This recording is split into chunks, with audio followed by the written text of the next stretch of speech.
दोस्तों ये कहानी उस वक्त की है जब दुनिया के लगभग सभी लोग खत्म हो चुके थे। तब सिर्फ एक ही लड़की जिंदा बची थी जिसके साथ उसका एक स्टूडेंट था। अब ये दोनों मिलकर कैसे एक बच्चा पैदा करते हैं और वापस जनसंख्या को आगे बढ़ाते हैं, आइए देखते हैं। कहानी शुरू होती है और हम जिमी जहरीले नाम के एक लड़के को देखते हैं जो एक मैकेनिक के साथ किसी गाड़ी को ठीक कर रहा था। तभी वहाँ का रेडियो बजने लगता है जिसमें खबर आ रही थी कि पृथ्वी का तापमान धीरे धीरे बढ़ता जा रहा है और पूरी दुनिया में इमरजेंसी घोषित कर दी गई है। लेकिन तभी वो मैकेनिक उस रेडियो को बंद कर देता है और कहता है कि ये सब बकवास है, अगर सभी लोग मरने ही वाले हैं तो मैं मुट्ठी मारकर मरना चाहूंगा। इसके बाद हम एल्वा नाम की एक लड़की को देखते हैं जो अपने बाप से मिलने के लिए दूसरे शहर जा रही थी। आगे जब वो अपने बाप के शहर पहुंच जाती है तभी वो अपना फोन निकालती है और सभी चीजों को रिकॉर्ड करने लगती है। इसके बाद वो अपने बाप से मिलती है जो एक गुफा के अंदर रहता था। एल्वा पूछती है कि आप यहाँ क्या कर रहे हो? बाप कहता है कि एक बहुत बड़ी तबाही आने वाली है, धीरे धीरे यहाँ का तापमान बदलते जा रहा है, जैसे प्रकृति हमें कह रही हो कि हम कुछ तो गलत कर रहे हैं। एल्वा पूछती है कि इसके अलावा आप कुछ और कहना चाहते हो, जिस पर उसका बाप उसे अपनी रिसर्च के बारे में बताने लग जाता है। अब अपने बाप से मिलकर एल्वा वापस शहर में आ जाती है जहाँ पर उसकी मुलाकात जिमी जहरीले से होती है। हम देखते हैं कि एल्वा जिमी जहरीले की इंग्लिश टीचर है। वहीं पर जिमी की माँ भी होती है जिसे एल्वा कहती है कि आपका बेटा तो बहुत अच्छा स्टूडेंट है और जल्दी ही वो अंग्रेजी भी सीख जाएगा। इसी दौरान वहाँ पर कुछ आवारा बच्चे आते हैं और जिमी से कहते हैं कि कालिए क्या घूर रहा है, जिस पर जिमी की माँ उन्हें कहती है कि भिसड़ी वालों यहाँ पर आओ, मैं बताती हूँ। जिसको देखकर वो लड़के वहाँ से भाग जाते हैं। आगे एल्वा अपने घर पर आती है जहाँ पर वो देखती है कि उसका बाप वहाँ से जाने की तैयारी कर रहा था। वो कहता है कि मैं यहाँ से बार्सिलोना जा रहा हूँ। वहीं एल्वा उन्हें रोकने की कोशिश करती है लेकिन उसका बाप नहीं सुनता और वहाँ से निकल जाता है। दूसरी तरफ हम जिमी जहरीले को देखते हैं जिसे उन हरामी लड़कों ने दबोच लिया था और अब वो उसकी गीड़ मार रहे थे। वो उसे उठाकर तालाब में फेंकने ही वाले थे कि तभी एल्वा वहाँ से गुजर रही होती है जो उन्हें वहाँ पर देख लेती है। वो जिमी जहरीले को बचाने के लिए भागती है लेकिन तब तक वो उसे तालाब में फेंक चुके होते हैं। तभी एल्वा भी उसे बचाने के लिए तालाब में कूद जाती है। हम देखते हैं कि जिमी जहरीला धीरे धीरे गहराई में जाने लगता है और उसके पीछे पीछे एल्वा भी होती है। वहीं बाहर बहुत तेज लाल रंग की बिजली कड़क रही थी जिसे रेड स्टॉर्म कहा जाता है। ये बिजली जमीन के साथ साथ पानी में भी गिरने लगती है, पर क्योंकि जिमी और एल्वा पानी में बहुत नीचे थे तो उन्हें इसका पता नहीं चलता। कुछ देर बाद जब एल्वा जिमी को बचाकर ऊपर लेकर आती है तो वो देखती है कि पूरा आसमान लाल हो चुका है, साथ ही एक बहुत बड़ा तूफान आ रहा है जिसने लगभग सभी चीजों को खत्म कर दिया है। आगे एल्वा जिमी को होश में लाती है और ये लोग देखते हैं कि हर जगह पर बिजली कड़क रही है। जिसके बाद ये दोनों शहर की तरफ जाने लगते हैं लेकिन वहाँ आने के बाद ये देखते हैं कि पूरा का पूरा शहर तबाह हो चुका है और वहाँ पर रहने वाले सभी इंसान मारे जा चुके हैं। तभी जिमी भागकर वहाँ अपनी माँ को ढूंढने लगता है और तभी वो देखता है कि उसकी माँ की लाश मलबे के नीचे दबी हुई है। जिमी ये देखकर बहुत रोता है लेकिन जैसे ही एल्वा उसे पीछे खींचती है उस बिल्डिंग में एक जोर का ब्लास्ट हो जाता है। अब एल्वा को पता था कि शहर में तो कुछ नहीं बचा, इसलिए वो जिमी जहरीले को लेकर अपने बाप की बनाई हुई गुफा में आ जाती है। आगे वो जिमी को कुछ कपड़े और कंबल देती है जिसके बाद वो दोनों वहाँ पर सो जाते हैं। अगली सुबह वो दोनों गुफा से बाहर निकलते हैं और चलना शुरू कर देते हैं। इसके बाद एल्वा अपने घर पर आती है और देखती है कि उसका घर भी तबाह हो चुका है। जिसके बाद वो अपने फार्म हाउस आती है और फोन निकालकर अपने बाप को कांटेक्ट करने की कोशिश करने लगती है लेकिन उसका फोन काम नहीं कर रहा था। तभी वो जिमी से कहती है कि तुम रेडियो चेक करो और वो खुद लैपटॉप चेक करने लगती है लेकिन उसके लैपटॉप में चार्ज नहीं होता। आगे वो सोलर चार्जर से अपने फोन को चार्ज करती है और अपने बाप को फोन लगाने की कोशिश करती है लेकिन उसका बाप फोन नहीं उठाता। अब एल्वा को कुछ समझ नहीं आ रहा था कि वो क्या करे। आगे वो दोनों पूरे शहर में घूमने लगते हैं लेकिन उन्हें वहाँ पर कोई भी नजर नहीं आता। तभी जिमी एक पुलिस कार के पास जाता है और उसकी डिक्की में से एक बंदूक निकालता है, पर तभी एल्वा वहाँ पर आकर उसे वापस रख देती है और कहती है कि अब हम बार्सिलोना जा रहे हैं। तभी एल्वा की नजर एक स्कूटर पर पड़ती है। वो उसे स्टार्ट करने की कोशिश करने लगती है लेकिन तभी वो एक पत्थर से टकराकर नीचे गिर जाती है और उसके पेट पर चोट लग जाती है। आगे ये दोनों वापस एल्वा के घर आ जाते हैं जहाँ पर एल्वा अपनी चोट पर पट्टी करती है। जिसके बाद वो फोन निकालकर रिकॉर्ड करने लग जाती है। वो बताती है कि पूरी दुनिया तबाह हो चुकी है और बस मैं और ये काला बच्चा जिमी ही जिंदा बचे हैं। आगे वो अपने बाप की डायरी पढ़ने लगती है जिसको पढ़ने के बाद उसे एहसास होता है कि उसका बाप बिल्कुल सही कह रहा था। हम इंसानों ने प्रकृति की खूब गींड मारी है और अब प्रकृति हमारी गींड मार रही है। एल्वा अपने फोन में सारी बातें रिकॉर्ड कर रही थी। वो कहती है कि यहाँ पर हमारी मदद करने के लिए भी कोई नहीं है। जिसके बाद वो सब कुछ बंद करके सो जाती है। फिर रात में जिमी जहरीला उसके पास आता है और देखता है कि एल्वा की हालत धीरे धीरे खराब हो रही है। वो उससे बात करने की कोशिश करता है लेकिन एल्वा उसे कोई जवाब नहीं देती। तभी वो उसकी चोट को देखता है और ये देखते ही उसे पता चल जाता है कि एल्वा को इन्फेक्शन हो गया है। तभी एल्वा कहती है कि मुझे एंटीबायोटिक्स चाहिए। जिमी कहता है कि मैं अभी लेकर आता हूँ, लेकिन एल्वा उसे अकेले बाहर जाने से मना कर देती है और कहती है कि मैं सुबह खुद ले आऊंगी, जो कहकर वो सो जाती है। लेकिन जिमी फिर भी बाहर आ जाता है और एंटीबायोटिक्स लाने के लिए निकल पड़ता है। जिमी की भी फटी पड़ी थी क्योंकि वो कभी भी अकेला कहीं नहीं गया था, लेकिन एल्वा की जान बचाने के लिए उसे ये करना पड़ता है। अगली सुबह हम देखते हैं कि जिमी वो दवाई लेकर आ जाता है और उस इंजेक्शन को एल्वा के पिछवाड़े में घुसाकर उसे वो दवाई लगा देता है। इसके बाद वो बाहर आकर अपने टूटे हुए घर को देखने लगता है जहाँ पर वो अपनी माँ के साथ रहता था। आगे वो गैराज में जाकर उस ट्रैक्टर को देखने लगता है जिसको वो लोग ठीक करने की कोशिश कर रहे थे। वहीं एल्वा की आँख खुलती है और वो देखती है कि उसका जख्म ठीक हो चुका है। तभी जिमी उसके पास आता है और उसे गले लगा लेता है। कहता है कि शुक्र है तुम ठीक हो गई। रात को फिर से एल्वा वीडियो रिकॉर्डिंग ऑन करती है और कहती है कि मुझे कैसे भी करके बार्सिलोना पहुंचना ही है। फिर अगली सुबह जब जिमी जहरीले की आँख खुलती है तो वो देखता है कि एल्वा वहाँ से गायब थी। तभी उसकी नजर बेडशीट पर पड़ती है जिस पर खून लगा हुआ था। ये देखकर जिमी डर जाता है। उसे लगता है कि शायद एल्वा के साथ कुछ बुरा हुआ है। तभी वो साइकिल लेकर उसे इधर उधर ढूंढने निकल जाता है और थोड़ी देर बाद उसे एल्वा भी वहाँ पर मिल जाती है। जिमी उससे पूछता है कि तुम ठीक तो हो, जिस पर एल्वा कहती है कि हाँ, मुझे क्या होगा। तभी जिमी की नजर एल्वा की थाइस पर पड़ती है और वो देखता है कि वहाँ पर खून लगा हुआ था। जिमी कहता है कि मुझे नहीं लगता कि तुम ठीक हो, तुम्हारी गुफा में से तो खून निकल रहा है। तभी एल्वा हंसते हुए उसे कहती है कि मेरे पीरियड्स चल रहे हैं। जिमी पूछता है कि ये पीरियड क्या होते हैं। एल्वा कहती है कि जब लड़कियां जवान हो जाती हैं तो उनकी पिंकी में से महीने में एक बार खून आता है जिसको हम पीरियड्स कहते हैं। जिमी कहता है कि अच्छा, मतलब अब तुम बच्चा पैदा करने के लिए तैयार हो। एल्वा कहती है कि हाँ। जिमी कहता है कि क्या तुम्हें बच्चे चाहिए, जो कहकर वो उसकी चूंछे दबाने की कोशिश करने लगता है, पर तभी एल्वा उसे रोक देती है और कहती है कि तुम्हें ऐसा नहीं करना चाहिए। जिसके बाद ये दोनों वापस आ जाते हैं। फिर एक दिन हम जिमी जहरीले को देखते हैं जो एक बंदूक चलाने की प्रैक्टिस कर रहा था,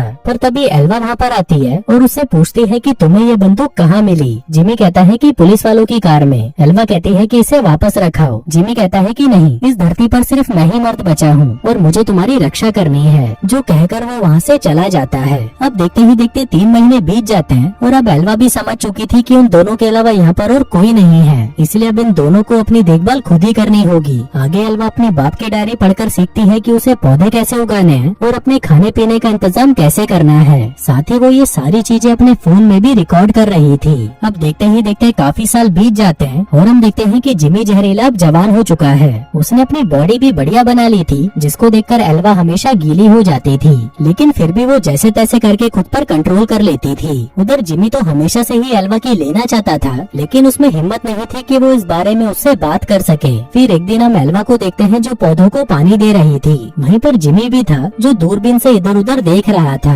तभी एल्वा वहाँ पर अपने कपड़े बदलने लगती है, जिसको जिमी भी देख लेता है और उसकी चूचों को देखकर जिमी के शरीर में आग लगने लगती है। वहीं एल्वा भी कुछ कम नहीं थी। वो जब भी कोई काम करती वो मदद करने के लिए जिमी को अपने पास बुलाती, जिसके बाद वो दोनों एक दूसरे को छूने लगते। लेकिन अब जिमी की तड़प कुछ ज्यादा ही बढ़ने लगी थी, इसलिए वो मौका देखकर एल्वा को किस कर लेता है और वहाँ से भाग जाता है। वहीं एल्वा को भी ये चीज बहुत अच्छी लगती है। आगे रात होते ही वहाँ बहुत तेज तूफान आ जाता है, जिससे इनका गार्डन पूरी तरह बर्बाद हो जाता है। वहीं एल्वा बाहर गार्डन को ठीक करने आती है, पर तभी उसके पीछे पीछे जिमी भी आ जाता है। एल्वा देखती है कि उनका पूरा गार्डन तबाह हो चुका था, इसलिए वो जिमी से कहती है कि सुबह होते ही हम यहाँ से निकल जाएंगे। फिर सुबह होते ही एल्वा ये सारी बातें अपने फोन में रिकॉर्ड करने लगती है। वहीं जिमी भी वहाँ पर उस ट्रैक्टर को लेकर आता है जिसको उसने ठीक कर दिया था। अभी देखकर एल्वा बहुत खुश हो जाती है और जिमी जहरीले को गले लगा लेती है। आगे ये दोनों ट्रैक्टर में बैठते हैं और बार्सिलोना के लिए निकल पड़ते हैं। फिर कुछ दिन ट्रैवल करने के बाद ये लोग बार्सिलोना पहुँच जाते हैं। अब यहाँ पर पहुँचते ही एल्वा बार बार अपने बाप को कॉल करने की कोशिश करती है, लेकिन उसका बाप अभी भी उसका फोन नहीं उठा रहा था। अब आखिर में एल्वा ये मान ही लेती है कि उसका बाप अब मर चुका है, लेकिन वहीं जिमी कहता है कि इतनी जल्दी हम हार नहीं मान सकते, हम उनको ढूंढते रहेंगे। आगे पूरा शहर घूमने के बाद ये दोनों बार्सिलोना के स्टेडियम में आते हैं। जिमी देखता है कि ये पूरा स्टेडियम तबाह हो चुका था, जिसके बाद वो एक फुटबॉल निकालकर वहाँ पर खेलने लगता है। वहीं एल्वा ऑडियंस में बैठकर उसके लिए चीयर करती है और तभी जिमी अपना पहला गोल मारता है। एल्वा कहती है कि तुम ये वापस करो, मैं इसे रिकॉर्ड करूंगी। फिर जिमी वापस से गोल करता है और एल्वा उसे रिकॉर्ड करने लगती है। आगे जिमी अपनी टी शर्ट ऊपर करके खुशी से नाचने लगता है। तभी एल्वा उसके शरीर को देखकर फिर से गीली होने लग जाती है। जिमी को लगता है कि अब तो मैं इसे घोड़ी बनाकर ही रहूंगा, लेकिन तभी एल्वा खुद को कंट्रोल कर लेती है और वहाँ से चली जाती है। रात होने पर हम देखते हैं कि ये दोनों एक दूसरे से बात ही नहीं कर रहे थे। तभी एल्वा जिमी से बात करती है और कहती है कि मुझे पता है कि तुम मुझे घोड़ी बनाना चाहते हो और शायद मैं भी यही चाहती हूँ, जो कहकर वो जिमी जहरीले को चूसना शुरू कर देती है। अब जिमी भी फॉर्म में आ चुका था, जिसके बाद वो उसके खेत में मजदूरी करना शुरू कर देता है।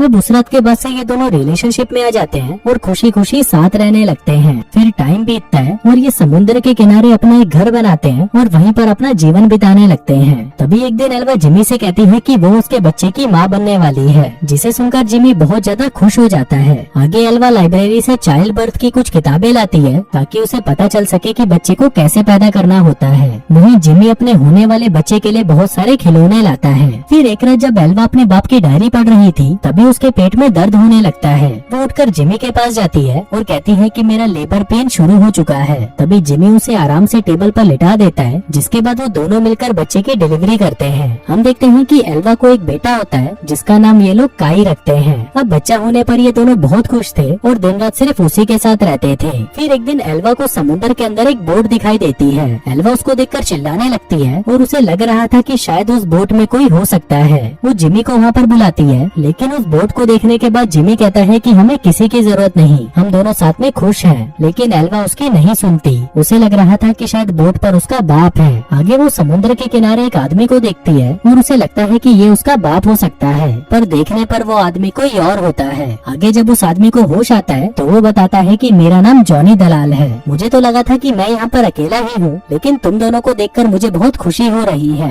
कहता है कि मैं एक आइलैंड पर रह रहा था और जब भी मुझे मौका मिलता था मैं ये बोट लेकर लोगों को ढूंढने निकल जाता था। अब तुम लोग मिल गए तो मैं खुशी खुशी वापस जा सकता हूँ। पर तभी एल्वा कहती है कि तुम चाहो तो हमारे साथ भी रह सकते हो। लेकिन जिमी जहरीले को ये बात अच्छी नहीं लगती। अब उसका सड़ा हुआ मुंह देखकर जॉनी भी समझ जाता है कि ये मुझे यहाँ पर नहीं रखना चाहता, इसलिए वो कहता है कि नहीं नहीं, मैं अपने आइलैंड पर ही ठीक हूँ। जिसके बाद वो उन दोनों से गले मिलता है और फूट फूट कर रोने लगता है। अब ये देखकर उन दोनों को इस पर तरस आ जाता है और ये जॉनी को यहीं पर रोक लेते हैं। आगे जॉनी दलाल इन्हें कई तरह की चीजें सिखाता है, क्योंकि वो इन सब में बहुत ज्यादा एक्सपीरियंस वाला था। लेकिन जब भी जॉनी एल्वा के करीब होता, जिमी की जलकर कोयला हो जाती। फिर एक दिन जब एल्वा अपने बच्चे को दूध पिला रही थी, तभी जॉनी दलाल उसे छुपकर देख रहा था। तभी वहाँ पर जिमी आता है और उससे पूछता है कि तुम यहाँ क्या कर रहे हो। जॉनी कहता है कि मैं मुट्ठ मार मार कर परेशान हो चुका हूँ, अगर मुझे कोई गुलाबी मिल जाती तो मेरा जीवन सफल हो जाता। तभी जिमी उसे गुस्से में कहता है कि तुम्हारी बोट अब तैयार हो चुकी है, अब तुम यहाँ से जाना चाहो तो जा सकते हो। अब ये बात जॉनी को अच्छी नहीं लगती, लेकिन फिर भी वो उसे कहता है कि मैं जा रहा हूँ।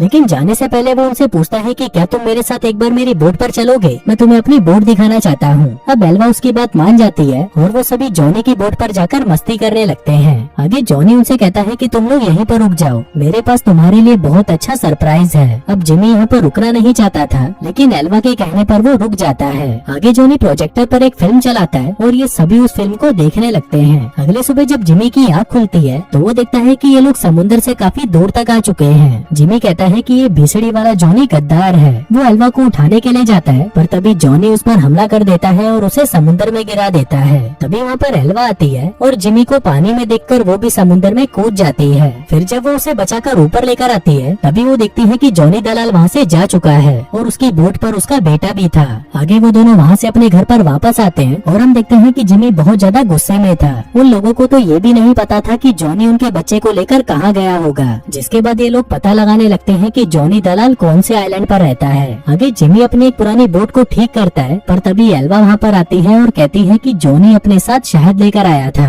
इसलिए हमें एक ऐसे आइलैंड का पता लगाना होगा जहाँ पर शहद ज्यादा होती है। इसके बाद एल्वा काफी सारी किताबों को पढ़ती है और फाइनली उसे उस आइलैंड का पता चल जाता है। अब ये लोग अपने बच्चे को लाने के लिए निकल पड़ते हैं और काफी दिनों के सफर के बाद वो लोग उस आइलैंड पर पहुँच जाते हैं। हम देखते हैं कि जिमी जहरीला अपने साथ एक बंदूक भी लाया था। आगे ये लोग उस आइलैंड पर आते हैं जहाँ पर इन्हें काई के रोने की आवाज सुनाई देती है। वो दोनों छुपकर देखते हैं कि इनका बच्चा कहाँ पर है और तभी वहाँ पर जॉनी भी आ जाता है। एल्वा जिमी से कहती है कि इसकी गाइड पर गोली मार। जिमी कहता है कि मुझे नहीं लगता कि ये आदमी यहाँ पर अकेला है, अगर हमने इसे मारा तो हम लोग भी मुसीबत में पड़ सकते हैं। वो कहता है कि मैं जॉनी दलाल के पीछे जाता हूँ और तुम जाकर काई को संभालो। लेकिन एल्वा जैसे ही काई के पास जाती है, वो देखती है कि उसने काई को एक पिंजरे में बंद कर रखा था। एल्वा उस पिंजरे को खोलने की कोशिश करती है, लेकिन वो नहीं खोल पाती। उधर जिमी जॉनी का पीछा कर रहा था, पर तभी वहाँ पर एल्वा आती है और कहती है कि उन्होंने हमारे बच्चे को पिंजरे में बंद कर दिया। जिमी कहता है कि तुम यहीं पर रुको, मैं काई को निकाल कर लाता हूँ। लेकिन तभी उसे काई के रोने की आवाज सुनाई देती है तो वो पीछे मुड़ जाती है। इसी दौरान जॉनी दलाल वहाँ पर आकर उसे पकड़ लेता है। वो एल्वा पर बंदूक तान देता है और कहता है कि मैं जैसा बोलता हूँ वैसा करो।